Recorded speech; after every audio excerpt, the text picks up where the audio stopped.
모두 안녕하세요.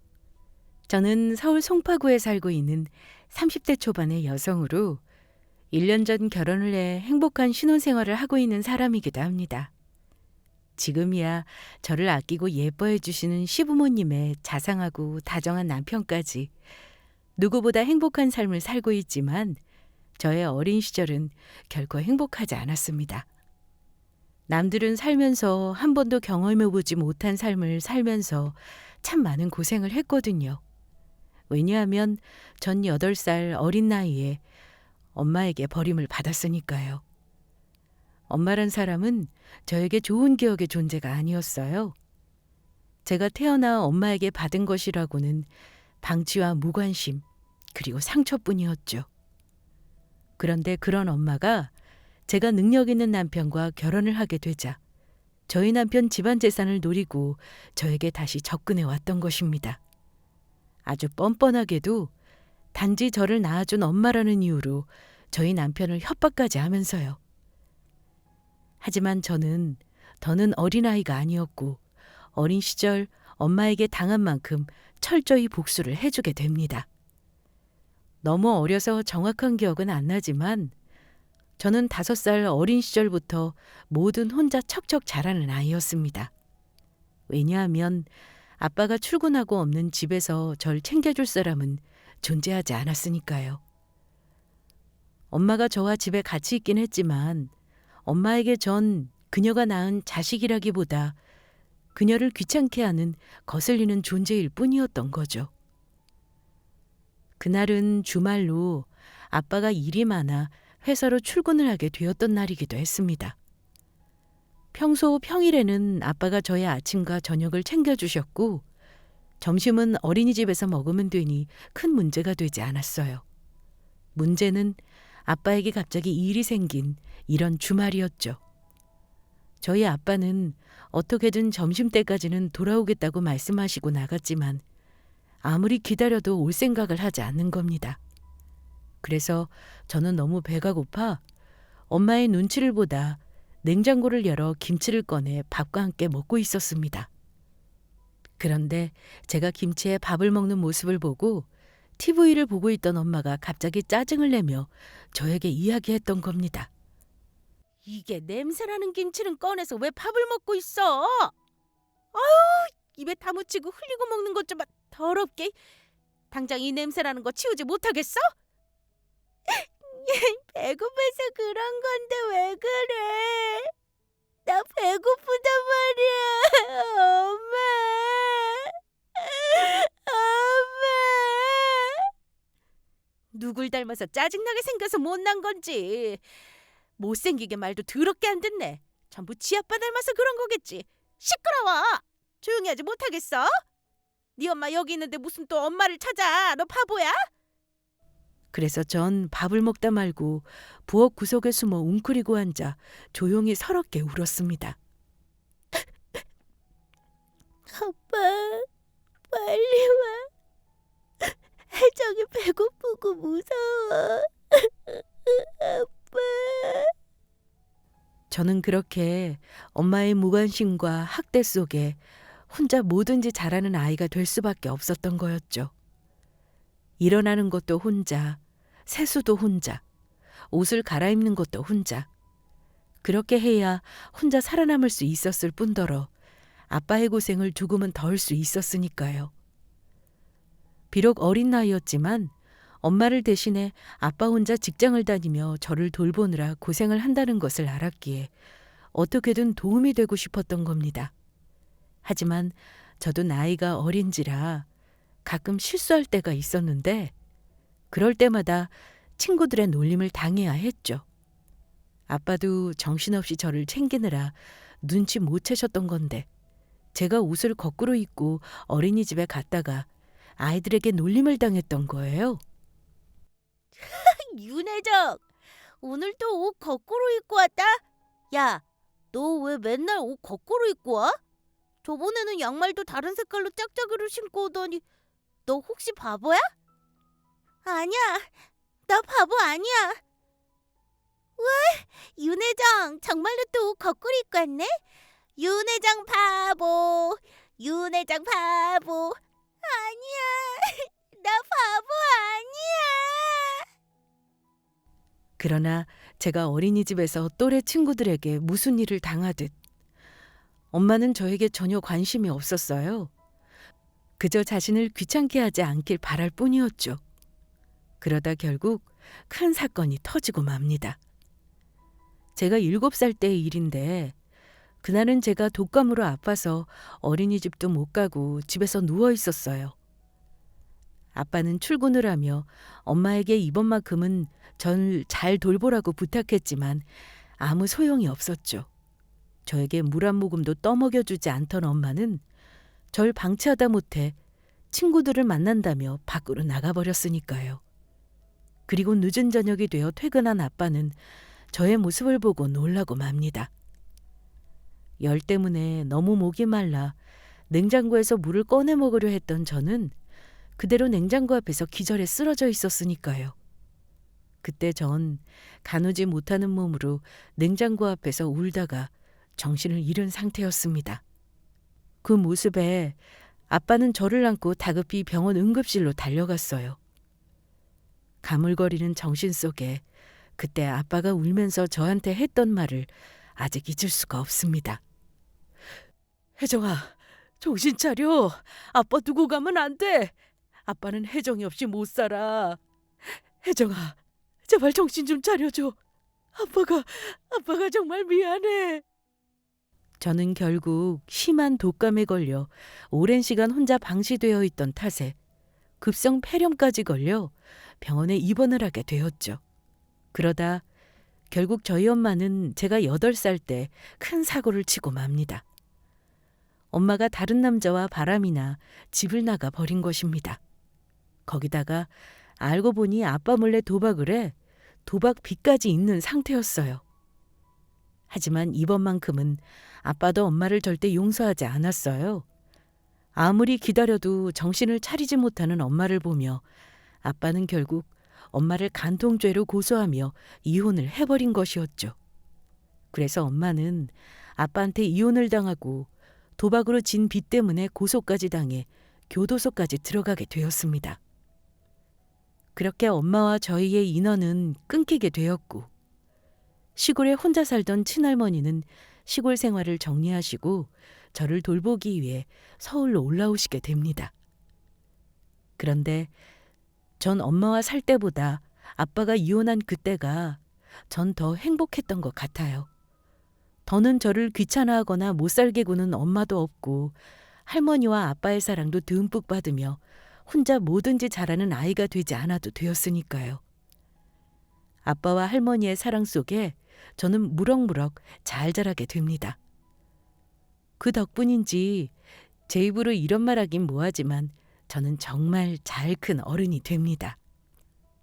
아빠와 할머니의 사랑에 보답하고자 저는 열심히 공부했고 그렇게 명문대에 입학해 졸업하며 유명 제약회사에 들어가게 되었거든요. 아빠는 대기업 다니는 딸을 뒀다며 아주 좋아하셨죠. 그렇게 사회생활을 하고 몇 년 후 전 평생을 함께할 저의 좋은 짝까지 아주 우연한 곳에서 만나게 되죠. 어렸을 때부터 혼자 저를 챙기던 버릇 때문인지 저는 남들보다 손이 야무졌는데요. 그래서인지 손으로 만드는 것들을 좋아했습니다.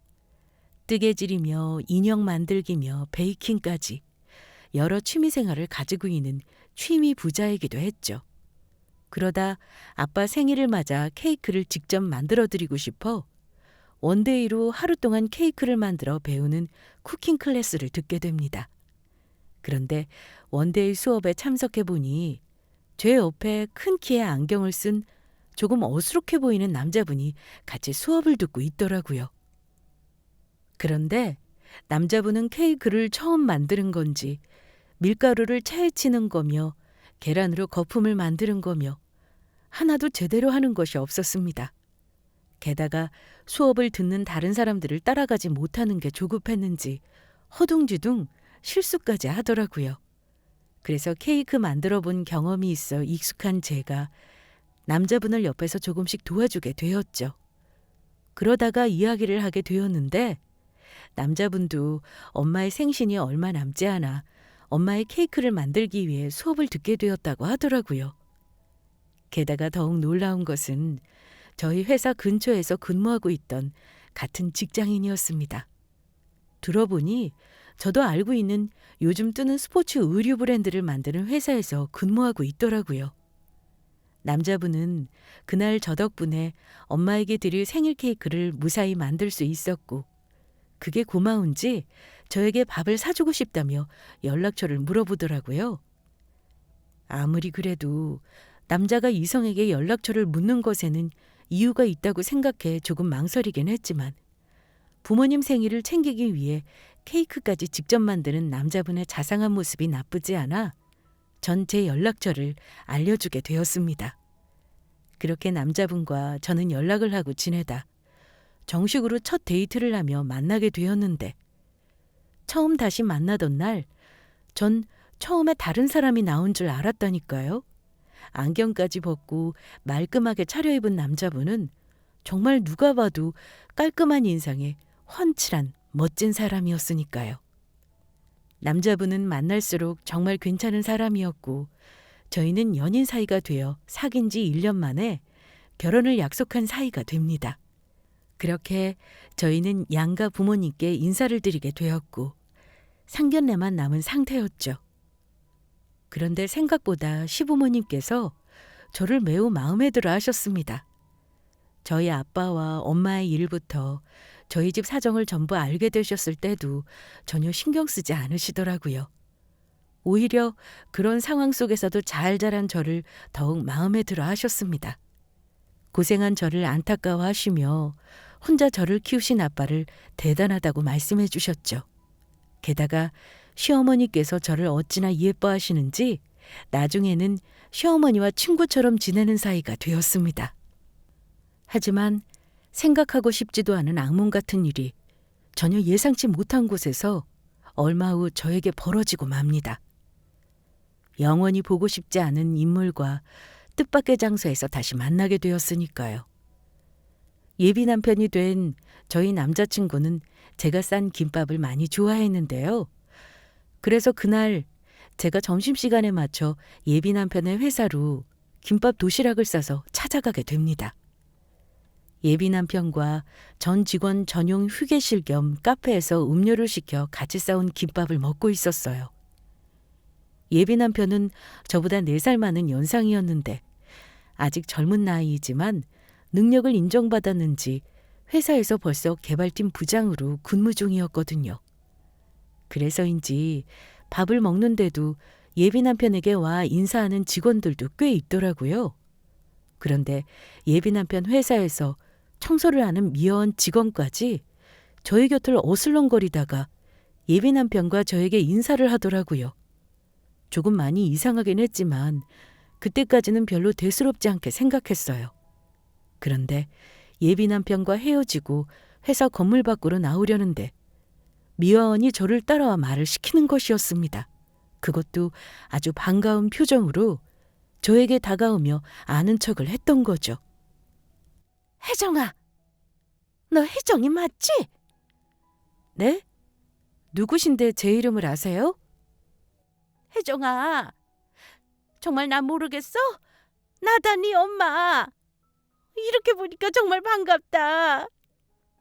저는 그때 너무 놀라 잠시 할 말을 잃었어요. 그런데 자신을 저희 엄마라고 소개한 미화원의 얼굴을 자세히 살피니 정말로 저희 엄마가 맞더라고요. 그러나 당황하는 것도 잠시.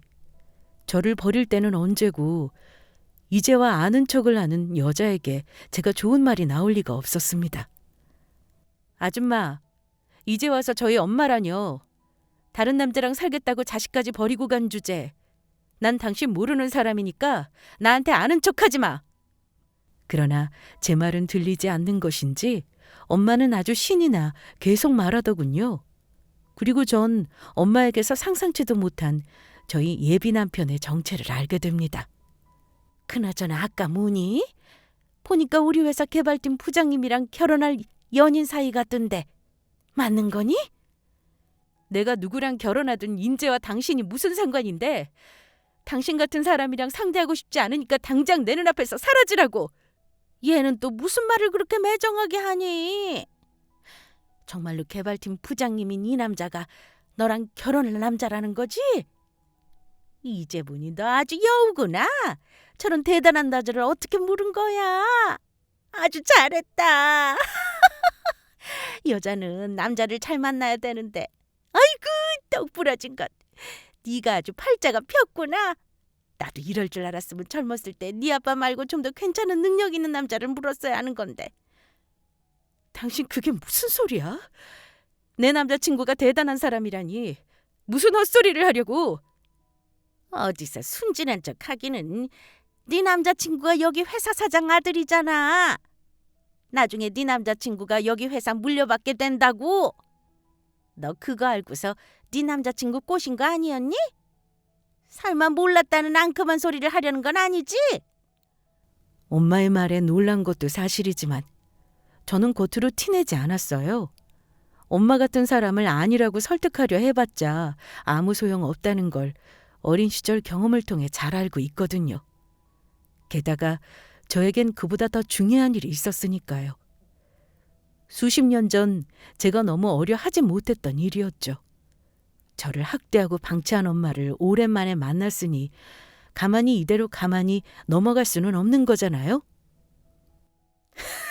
그래. 네가 남자 하나는 아주 기가 막히게 물었네. 네 생각도 그렇지?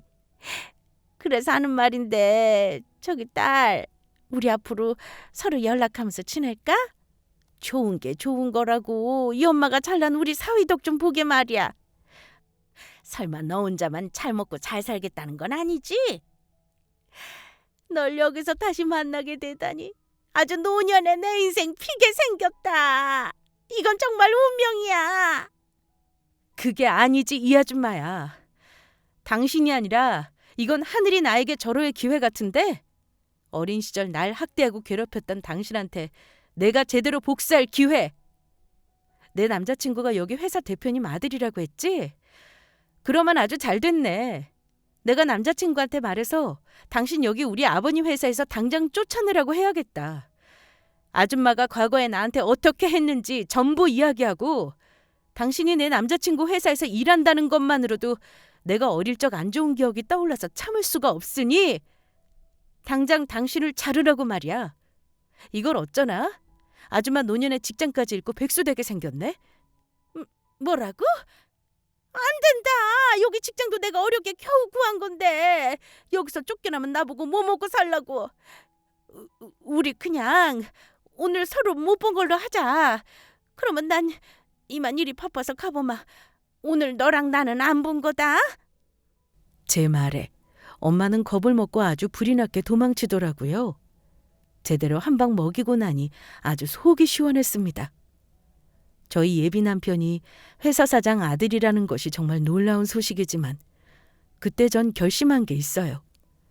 저희 엄마가 만약 예비 남편이 회사 사장이란 것을 빌미로 다시 한번 이상한 헛소리를 하거나 저를 찾아와 괴롭힌다면 그때는 정말 가만두지 않을 거라고요.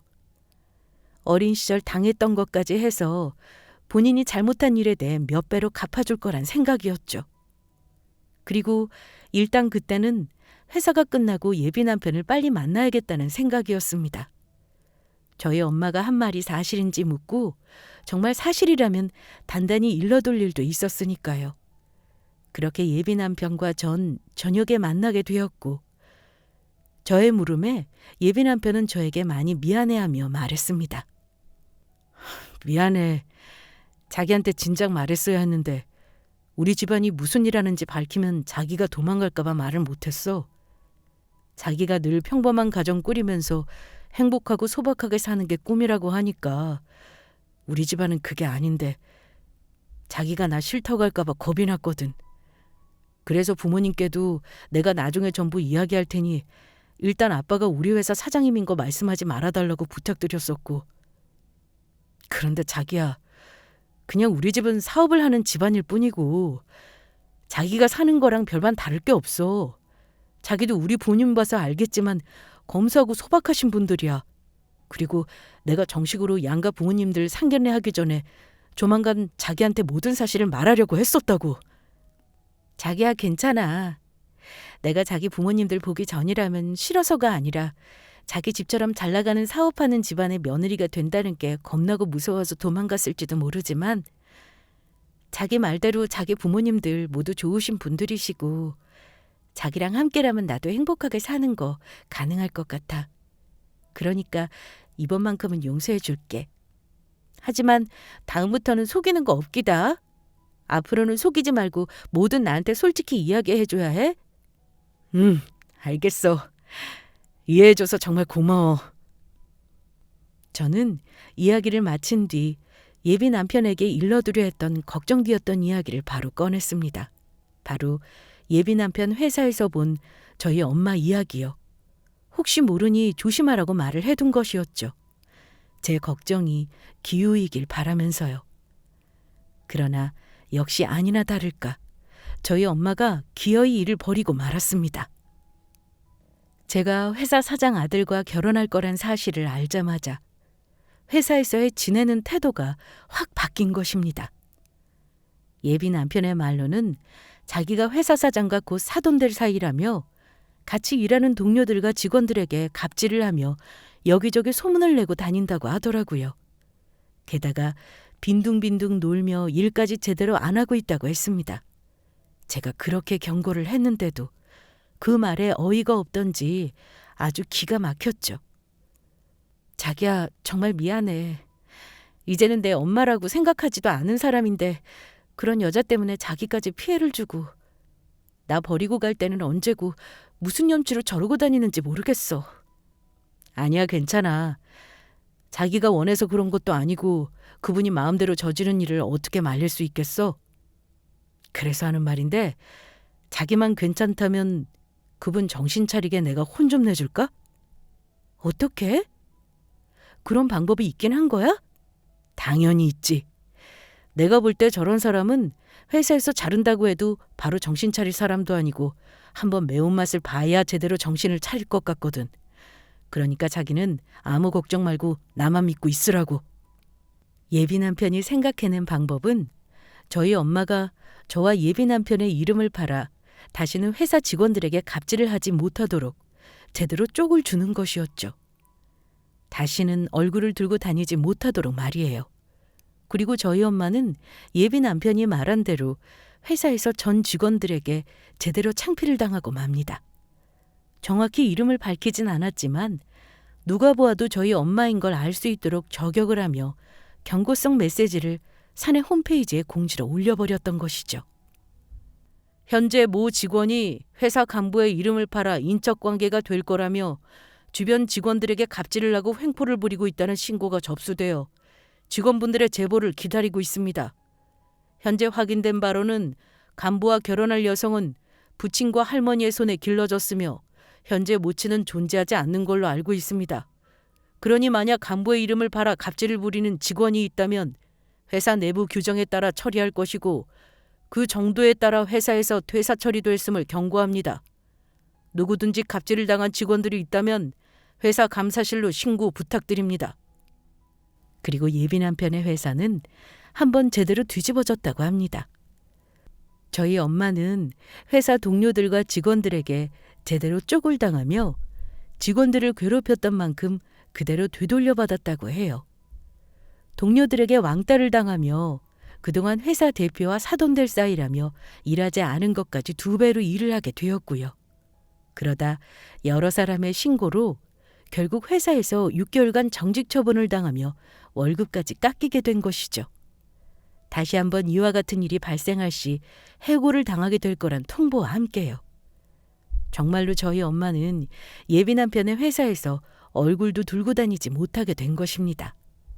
그러나 저희 엄마의 만행은 거기서 끝나지 않았습니다. 엄마가 정직 처분을 당하고도 예비 남편을 찾아가 저희 엄마 행세를 하며 돈을 요구했던 겁니다. 그것도 거액을요. 자신의 요구를 들어주지 않으면 예비 남편과 저의 결혼을 반대하며 결혼을 하지 못하게 하겠다고 협박까지 하면서 계속 괴롭혔던 것입니다. 그날은 예비 남편을 만나 밥을 먹고 카페로 이동하기 위해 예비 남편의 차로 이동 중이었는데 저희가 같이 있는 상황이라는 걸 모르는 엄마가 또다시 예비 남편에게 전화를 해 돈을 내놓으라고 협박을 해왔던 거예요. 그래서 예비 남편은 저희 엄마의 전화를 자동차 스피커폰으로 받게 되었고 저도 대화 내용을 같이 듣게 됩니다. 최서방, 날쌔. 그래서 내가 말한 돈은 잘 준비하고 있는 건가? 제가 저번에도 말씀드렸을 텐데요. 당신이 말한 그 돈을 주는 일 영원히 없을 거라고. 자네 정말 이럴 건가? 내가 아무리 그래도 자네 장모 될 사람이야. 이제 보니 우리 딸이랑 결혼할 생각이 없나 보네. 내가 이야기했지? 자네가 몰라서 그렇지 우리 혜정이는 내 말이면 아주 껌뻑 죽는다고. 그러니까 좋은 말로 할 때 내가 말했던 10억 현금으로 빠른 시일 내로 준비해서 주는 게 좋을 거야. 안 그랬다가는 내가 우리 소중한 딸 혜정이한테 자네랑 결혼하지 말라고 이야기할 테니까. 지금도 우리 딸 혜정이가 오랜만에 만난 엄마 보고 싶다고 우리 집에 놀러와서 나랑 같이 있거든? 오늘 우리 집에서 자고 가겠다고 하네. 봤지? 우리가 이 정도 사이야. 그러니까 구운 소리 말고 내 말대로 따라. 그리고 내가 말을 안 해서 그렇지 남들보다 내가 좀 거칠게 살아서 주변에 막 교도소에서 출소한 무서운 사람들도 잘 알고 있거든? 자네가 정나한테 돈을 줄 수 없다면 그 사람들한테 부탁해 자네한테 내 돈 10억 받아오라고 시킬 수밖에 없어. 이 아줌마가 정말 미쳤나? 어디서 말도 안 되는 거짓말이야. 나 지금 우리 남자친구랑 있는데 내가 어떻게 당신이랑 있다는 거야? 그리고 내가 당신 말에 껌뻑 죽어? 껌뻑 죽는 게 아니고 당신이라면 몸서리 쳐질 정도로 싫은 거겠지. 게다가 어디서 감히 협박이야?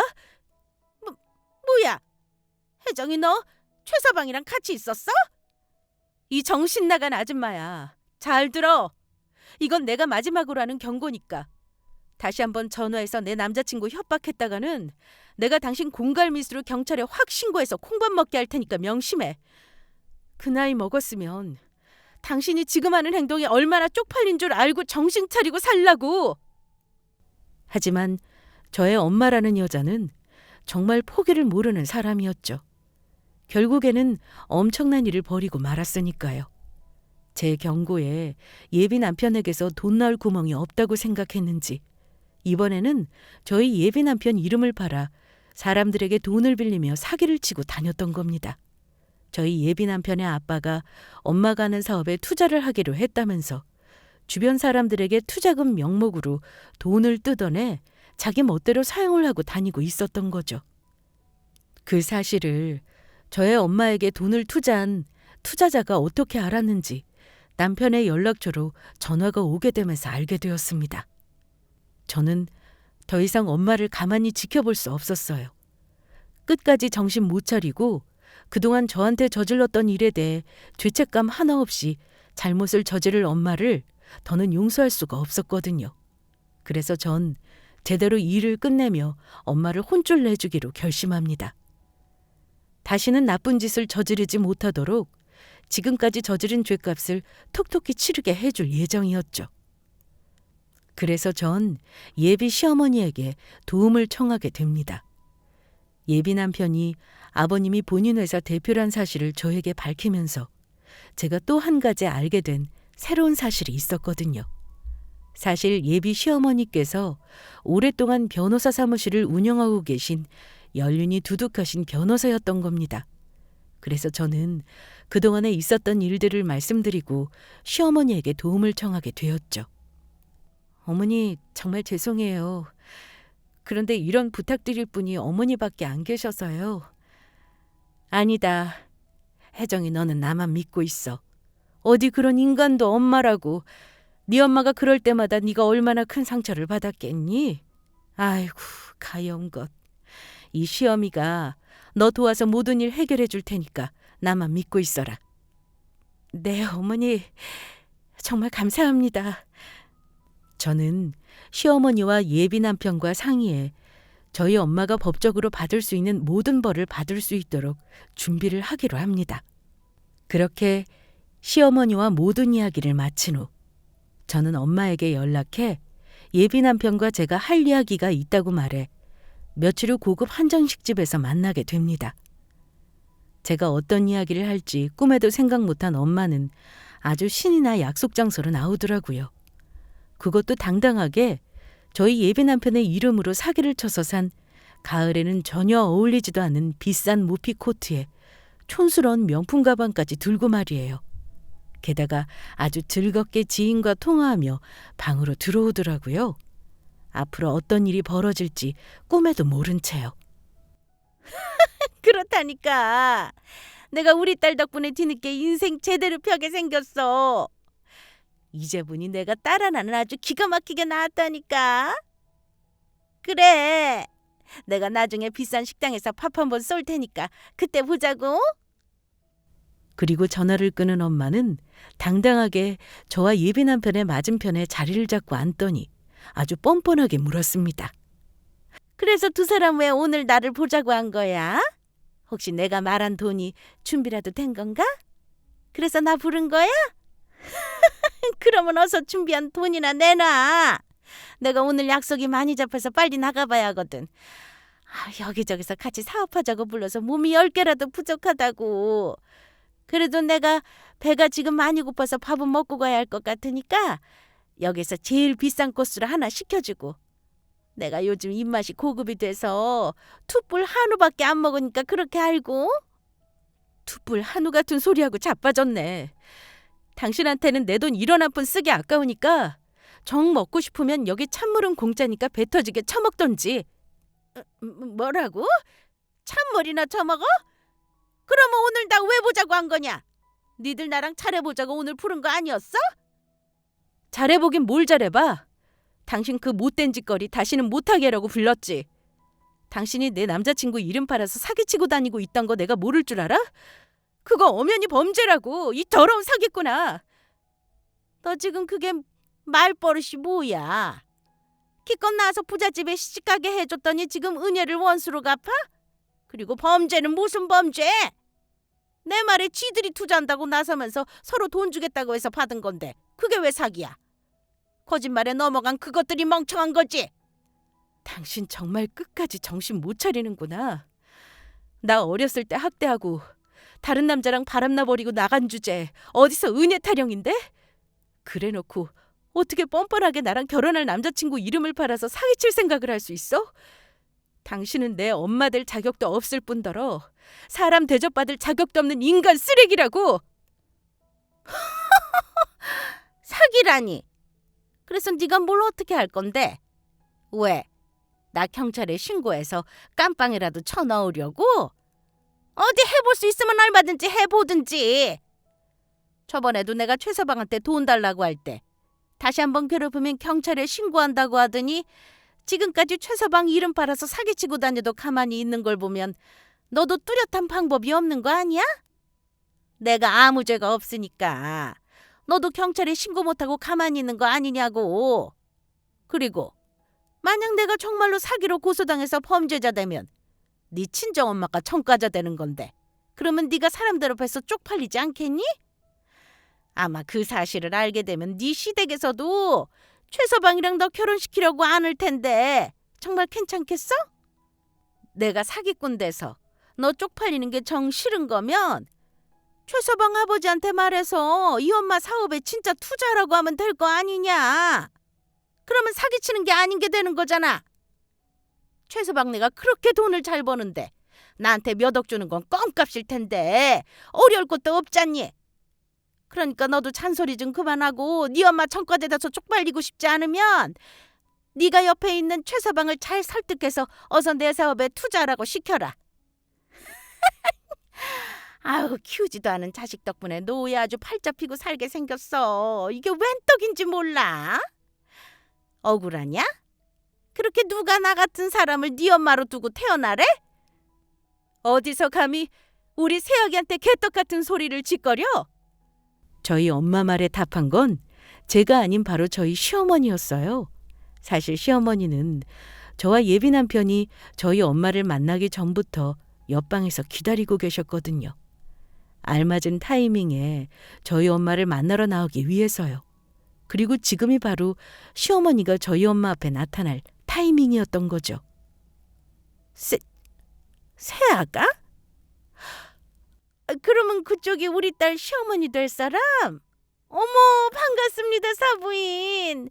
제가 바로 혜정이 낳은 친엄마 되는 사람입니다. 어디서 그 더러운 주둥이로 누구 보고 사부인이래? 아참, 나도 내 소개가 늦었지? 나 이런 사람이야. 그리고 시어머니는 저희 친정엄마에게 명함을 내밀었습니다. 그리고 저희 시어머니의 명함을 확인한 엄마는 얼굴까지 시퍼래지며 기겁을 하였죠. 변호사? 저희 시어머니는 놀란 저희 엄마를 바라보다 테이블 위에 놓여있던 물컵을 들어 저희 엄마 얼굴에 뿌려버렸습니다. 조금 전에 당신이 경찰에 신고하라고 했지? 좋아. 내가 당신 정신 똑바로 차리게 소원대로 경찰에 신고해서 콩밥 제대로 먹게 해줄게. 감히 주제도 한다는 여편네가 우리 아들 이름을 팔아 사기를 치고 다녀? 내가 내 변호사 이름 걸고 당신 법으로 걸 수 있는 건 모조리 걸어서 제대로 콩밥 먹게 할 테니까 그렇게 하라. 당신한테 사기당했던 사람들 내가 전부 우리 로펌 일 잘하는 변호사들이랑 같이 변호해서 당신 죗값 톡톡히 치르게 해줄 테니까 각오하는 게 좋을 거라고. 아이고, 안 됩니다. 그러면 저 죽어요. 이 나이에 깜빵 들어가면 거기서 꼬부랑 할머니가 다 돼서 나올 텐데 제 인생은 어떻게 되라고요? 이제 막 피려고 하는 제 대박 인생 쫄딱 망하게 생긴 거라고요. 그거 아주 잘 됐네.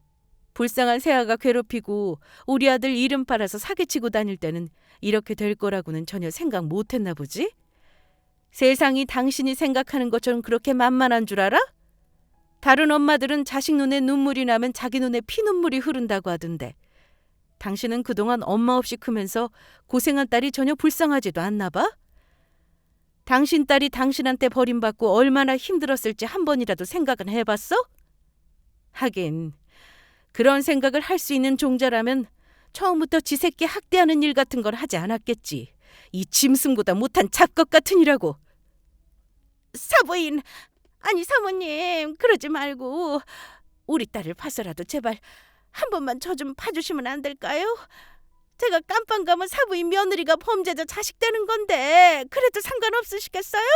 사람들 보기 쪽팔리지 않겠느냐고요. 너 같은 인간 그냥 두고 벌받지 않게 하는 게 나한텐 변호사로서 더 개쪽인 거다. 이 왈왈 짖는 개보다 못한 여편네가 어디서 말도 안 되는 협박을 하고 있어? 우리 새아가가 죄를 저지른 것도 아니고 잘못한 것도 없는데 내가 그런 일로 눈 하나 깜짝할 것 같아? 내가 당신처럼 그런 무식한 생각을 가지고 있을 것 같으냐고? 그리고 지금 우리 새아가 말 못 들었어? 당신 자기 엄마 될 자격 없는 사람이라잖아. 그러면 당신 내 사돈도 아닌 거야. 말년에 그 한방에서 어디 행복한 노후 잘 보내보라고. 아, 그리고 당신 우리 남편 회사에서도 영원히 해고야. 딸, 내가 잘못했다. 제사방 내가 잘못했어. 그러니까 네 시어머니한테 말씀드려서 제발 나 좀 살려달라고 그래라. 당신 내가 영원히 용서하지 않을 거야. 예전에도 그랬지만 당신은 내 엄마도 아닐 뿐더러 영원히 구제불능인 사람이라고. 아줌마, 내가 미쳤어요? 우리 사랑하는 혜정이 괴롭힌 사람을 도와주게. 그러니까 감방 가서 죗값 잘 받고 나오시라고요. 다시는 우리 앞에 나타날 생각하지 말고. 그 이후에 벌어진 상황은 한마디로 엄청났습니다. 시어머니가 저희 친정엄마한테 사기당한 피해자들을 찾아서 하나하나 연락해 저와 엄마가 만나는 한정식 집으로 전부 불러들였거든요. 그래서 뒤늦게 엄마에게 사기당한 사실을 알고 쫓아온 사람들에 둘러싸여 엄마는 도망가지도 못하고 대놓고 제대로 혼쭐이 나게 되었습니다. 어쩐지 주제도 안 되는 여자가 그런 유명한 사위를 뒀다고 할 때부터 이상하다고 생각했어. 당신 건물 청소일 한다면서? 그러면서 감히 잘난 사위를 둔 사업하는 사람인 척 우리들한테 사기를 쳐? 당신 딸이란 사람도 당신이랑 영 끊고 산 지 오래됐다며. 그러면 그게 남남이지 무슨 가족인 것처럼 우리를 속일 수 있어? 큰일 터지기 전에 변호사님이 연락해줘서 다행이지. 이 무식한 사기꾼 옆에 오늘 아주 잘 걸렸다. 나한테 어디 한번 죽어봐. 그리고 이 여자 도망치기 전에 우리 얼른 경찰서에 신고하자고요. 내가 어디 도망 못 가게 꼭 잡고 있을 테니까. 알겠어요. 내가 지금 당장 경찰에 신고부터 할게요. 나도 바로 신고할게요. 뭐? 경찰에 신고? 안 돼. 안 된다고. 저희 엄마는 피해를 당한 사람들한테 둘러싸여 머리를 뜯기고 욕을 먹으며 아주 혼쭐이 제대로 났습니다. 저희 시어머니, 예비 신랑, 저 이렇게 세 사람은 식당에 유유히 빠져나왔고요. 사실 그 식당은 시어머니 지인이 하는 음식점으로 양해를 구해 저희 엄마와 만났던 것입니다. 덕분에 아무 방해 없이 끝까지 무사히 일을 잘 마무리할 수 있었고요. 결국 사람들은 저희 엄마를 사기죄로 고소하게 되었습니다. 그런데 고소를 당한 와중에도 저희 엄마는 정신을 못 차리고 저에게 찾아왔다가 저에게 스토킹으로 고소를 당하게 되었죠. 그래서 사기죄, 스토킹 혐의, 게다가 그 전에 예비 신랑에게 돈을 주지 않으면 저와 결혼을 시키지 않겠다며 협박하고 계속 연락해 괴롭혔던 일까지 추가해 공갈미수로 교도소에 들어가게 됩니다. 실은 예비 남편이 저희 엄마에게 협박을 당하기 시작했을 때부터 이미 일기처럼 기록을 남기고 저희 엄마와의 전화통화 내용과 문자까지 전부 저장해둔 상태였거든요. 게다가 엄마는 피해자들에게 사기친 금액까지 전부 돌려줘야 했습니다. 그래서 가지고 있던 재산까지 압류를 당해 알거지가 되고 말았어요. 물론 모든 일을 해결하는 데는 변호사인 저희 시어머니의 도움이 아주 컸습니다. 그리고 전 무사히 남편과 결혼식을 올리게 되었습니다. 결혼식 날 아빠의 손을 잡고 결혼식장에 들어가면서 아빠도 저도 얼마나 울었는지 몰라요. 그 모습에 저희 시부모님까지 같이 눈물을 흘리셨고요. 누구보다 보란듯이 남편과 행복하게 살아야겠다는 결심과 함께 그동안 절 키우느라 고생하신 아빠 생각에 눈물이 많이 났거든요. 몇 해 전 떠나신 저희 할머니 생각도 났고요. 저희 아빠며 시부모님이며 저를 많이 사랑해 주신 만큼 정말 잘해드려야겠다는 마음뿐이었습니다. 그리고 저는 남편과 결혼한 지 얼마 안 돼 아주 기쁜 일이 생기게 됩니다. 바로 제가 임신을 한 것이죠. 그 소식에 저희 남편이며 아빠며 시부모님이며 얼마나 기뻐하셨는지 몰라요. 그래서 전 아이를 낳고 육아에 집중을 하기 위해 회사를 관두게 됩니다.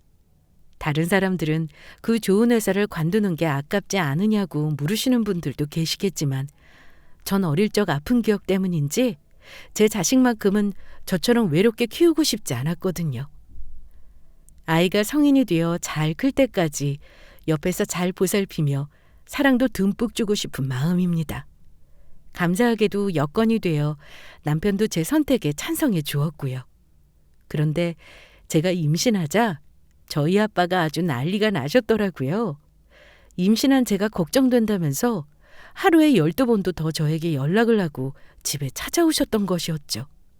게다가 늙으신 나이에 멀리서 저를 찾아오시는 저희 아빠가 걱정되었는지 시부모님께서 아빠에게 저희 집 근처 아파트로 이사 올 수 있도록 집을 선물해 주셨습니다. 아무래도 저희 아빠가 저에게 친정엄마나 다름없는 존재이니 임신한 저와 가까운 곳에서 살다 보면 제가 마음도 더욱 안정되지 않을까 하는 배려에서 그런 것 같았어요. 시부모님의 너무나 큰 사랑과 선물에 저도 아빠도 얼마나 울었는지 몰라요. 그래서 제가 임신 7개월에 접어든 지금 저희 아빠와 시어머니는 저희 집으로 제가 좋아하는 음식을 해다 주시느라 아주 정신이 없으십니다.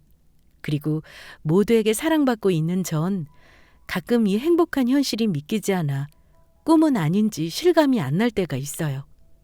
그럴 때면 남편은 전 사랑받을 자격이 충분한 사람이니 그런 생각은 절대 하지 말라고 하더라고요. 아마도 어릴 적 못 받은 사랑을 지금 많은 분들에게 받고 있는 듯해요. 그러니 앞으로 전 많은 사랑을 받는 제 삶에 감사하며 살아가려 합니다. 그리고 제가 받은 사랑만큼 제 자식도 사랑으로 잘 키울 생각입니다. 그런 저희 앞날을 구독자 여러분 모두 응원해 주시면 감사하겠습니다. 그러면 전 저희 사랑하는 아이와 만날 날을 기다리며 이만 사연을 마치도록 할게요. 모두 끝까지 함께 해주셔서 감사합니다.